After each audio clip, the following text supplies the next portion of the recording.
күн балалар, бүгінгі дүниетану сабағына қош келдіңіздер. Сіздермен бірге Гүлзина Жақсылық. Бүгінгі сабағымыздың тақырыбы тәуелсіз Қазақстан деп аталады. Балалар, бүгін біз жаңа бөлімді бастағалы отырмыз. Бөлім салт дәстүр және ауыз әдебиеті деп аталады. Сіздер бұл бөлімнен қандай мемлекеттің тәуелсіз деп саналатынын, Қазақстанның туы мен елтаңбасын ажыратуды, Қазақстан аумағындағы ежелгі жазулар туралы және ежелгі мәдениет ескерткіші алтын адаммен танысатын боласыздар. Бүгінгі сабақтың тірек сөздері тәуелсіздік, ата заң және ұлттық валюта. Ең алдымен осы сабақта тәуелсіз мемлекеттің белгілерімен танысамыз және тәуелсіз Қазақстан туралы коллаж жасайтын боламыз. Алдымен тәуелсіз мемлекет деген сөзді естігенде қандай ой келеді? Осы ой төңірегінде бәріміз бір-бірімізбен ақылдасып, өз пікірімізді ортаға салайық. Сосын мына бір бейне жазбаны тамашалап шығасыздар, иә? Бұл бейне жазба сіздердің мұғалімдеріңізде бар, немесе менен аласыздар. Сонымен тәуелсіздік деген сөздің мағынасын түсініп, ой бөліскен болсақ, біз керемет балаларымыз. Енді балалар, оқулықта мәліметтерге назар аударыңыздар. Қазақстан 1991 жылы 16 желтоқсанда тәуелсіз мемлекет болды. Тәуелсіз елдің өз шекарасы, мемлекеттік тілі, рәміздері, ата заңы, астанасы, ұлттық валютасы бар. Ол басқа мемлекеттерге тәуелсіз дербес болу керек. Мінекей тәуелсіздіктің басты белгілері ол өздерінің ата заңы болады, астанасы болады, мемлекеттік тілі, рәміздері және өз шекарасы болады. Біз 1991 жылы осындай құндылықтарға ие болғанбыз. 1992 жыл 4 маусымда тәуелсіз Қазақстанның мемлекеттік рәміздері ту, елтаңба және әнұран қабылданған. Осы рәміздерді сіздер оқулықтың 65-66 бетінден көре аласыздар. 1995 жылы 30 тамызда мемлекетіміздің негізгі ата заңы қабылданған. Ата заңда Қазақстан азаматтарының құқықтары мен міндеттері жазылған екен.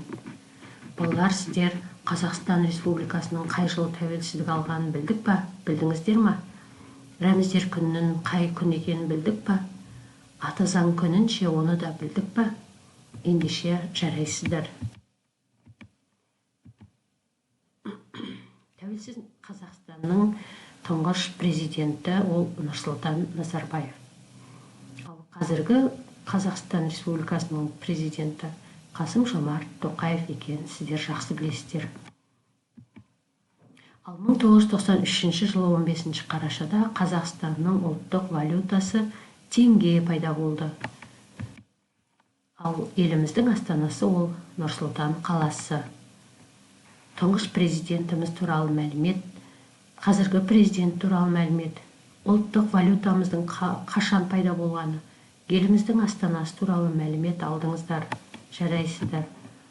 Сергіту сәтін жасап болып, біз парталасымызбен, немесе досымызбен диалог жасаймыз. Диалогымыздың тақырыбы тәуелсіз Қазақстан деп аталады. Балалар, диалог деген ол әңгімелесу, пікір алмасу. Сен өзіңнің досыңа қандай сұрақтар қояр едің?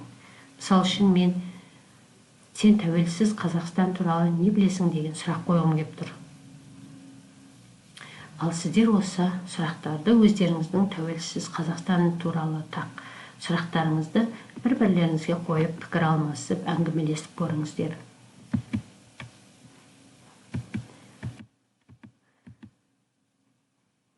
Оқулығымызда шығармашылық тапсырма бар. Оқулықтағы мәтін мен суреттерді пайдаланып, тәуелсіз Қазақстан туралы кластер құрастырайық. Кластерді біз күн шұғыласы сияқты құрастырамыз.